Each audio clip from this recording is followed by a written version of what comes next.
Welcome to this explainer. I want you to picture a world where the heavens above have finally gone dark. The comforting old light we all used to rely on, it's dead. Today, we're taking a journey straight into the shadows, a kind of dark, graphic novel-style descent into the absolute abyss of human meaning. We're going to explore a really profound philosophical transformation. It's a journey from blind obedience to an absolute, genuinely terrifying sovereignty. If you've ever felt the foundations of conventional wisdom crumbling beneath your feet, well, this breakdown of the alchemy of the Void King is literally made for you. Okay, let's dive into this. If there was no light above to guide them, he would invent a fire that consumed the very idea of a path. The sources here make it undeniably clear. The stagnant heavenly orbit of external salvation has decayed into the cold gray clay of a broken deity. Basically, the era of the shepherd, that whole historical period where humanity just relied on external divine guidance, is officially over.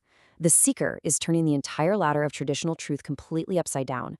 Instead of mourning the rattling dry leaves of old dogmas, they're choosing to navigate an infinite nothingness. And they're doing it fueled by a fire of their own making. So that brings us right into Act 1, the broken heavens. This act is a direct challenge for us to entirely abandon our reliance on external salvation.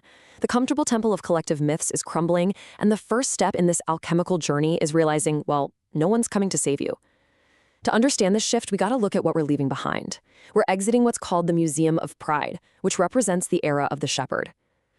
Think of it as a spiritually famished existence governed by the spirit of gravity. It's this dead, leaden weight of collective myths, self-imposed duties, and honestly the illusion of social safety. We contrast this directly with the logic of zero. This represents the infinite nothingness. It's the radical, terrifying freedom of a universe that is totally, completely indifferent to our institutional ranks or social standings. The universe's indifference renders all our superficial achievements as insignificant as a rustling leaf. Now we're moving into Act 2, the descent. Now, what's really interesting about this part of the journey is that to assume the crown in this new, indifferent universe, the seeker can't just sit back and be a passive observer. They must actively become an architect of meaning. But, before you can build, you have to destroy. The very first act of destruction is violently discarding the golden masks. We all wear them, right?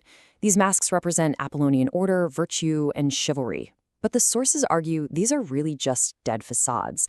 They're ceremonies used to hide human vanity, the gaping abyss within us, and the inherent selfishness of the soul. The seeker has to violently cast these golden masks aside, just to face the raw, unvarnished truth of their own internal chaos. Stripping away those masks triggers what the sources call the Negrito stage. Now, I know that's some pretty dense alchemical terminology, but let's ground it. Negrito simply means the blackening. It's the initial, brutal descent anchored right in the putrefied remains of your fallen hopes and dead myths. The text brilliantly describes this as experiencing the friction of the pit, where ignoble knowledge and the stinging grit of doubt literally melt away your individual vanity. And it is exactly here, right in this dark, decaying soil, that the world tree of negation draws its bitter, yet absolutely necessary nutrients. Let's move on and see how this builds through the mirrors of the hollow souls. This is the intensely painful process of ego dissolution, catching what the alchemists called the albedo, or the white light of the void. There are three key mirrors here. First, we have the internal architecture of absence. When the seeker looks into this mirror, instead of a reflection, it reveals a soul that has finally been emptied of its divine delusions. Second is the echoing space of certainty. The text tells us this mirror shows the vast, echoing space where your certainty and identity once firmly resided, just completely laid bare. And finally, windows to the abyss. The very process of looking into these mirrors totally hollows out the self. It transforms these silvered surfaces from mere reflections of a dying sun into clear windows directly overlooking the infinite abyss. And that brings us to Act 3, the Mad Wizard. I want to speak directly to you for a second. If you actually strip away all your comforting myths, what's really left? Well, it's your own internal chaos.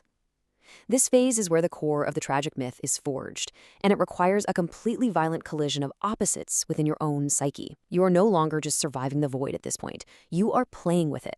Here, at the Tribunal of Ash, the seeker acts as the mad rune wizard.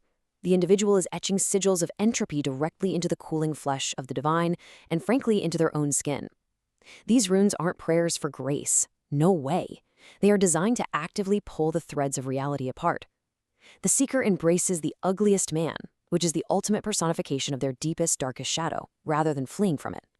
You are taking the divine joke of a meaningless universe and turning it into a tangible, glowing reality. And this brilliantly illustrates that in this state of complete soul liquefaction, a sort of mystical marriage takes place. As the sources state, the singer and the suffering become a single, twice-born harmony of tragic myth. The poison of your suffering is no longer something to be cured.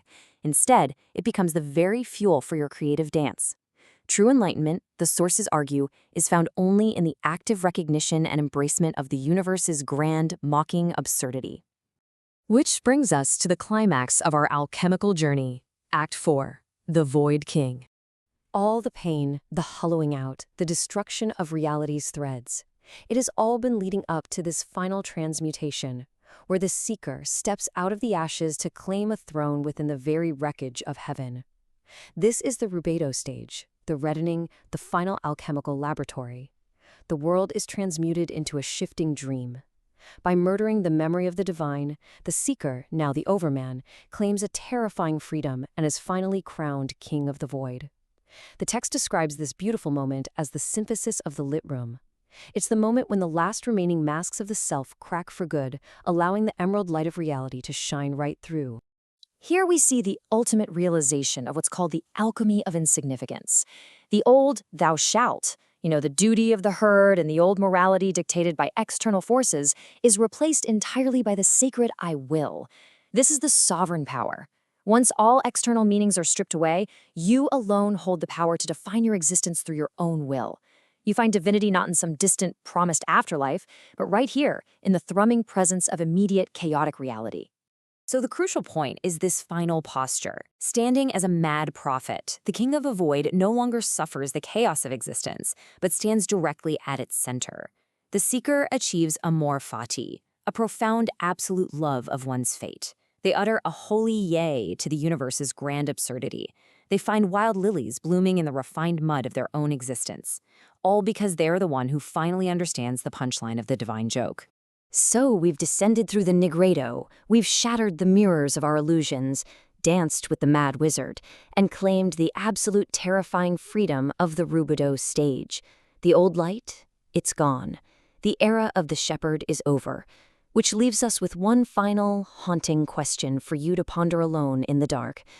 Now that the heavens are broken, what kingdom will you build in the void? Thanks for exploring this explainer with me today. Use that terrifying freedom well.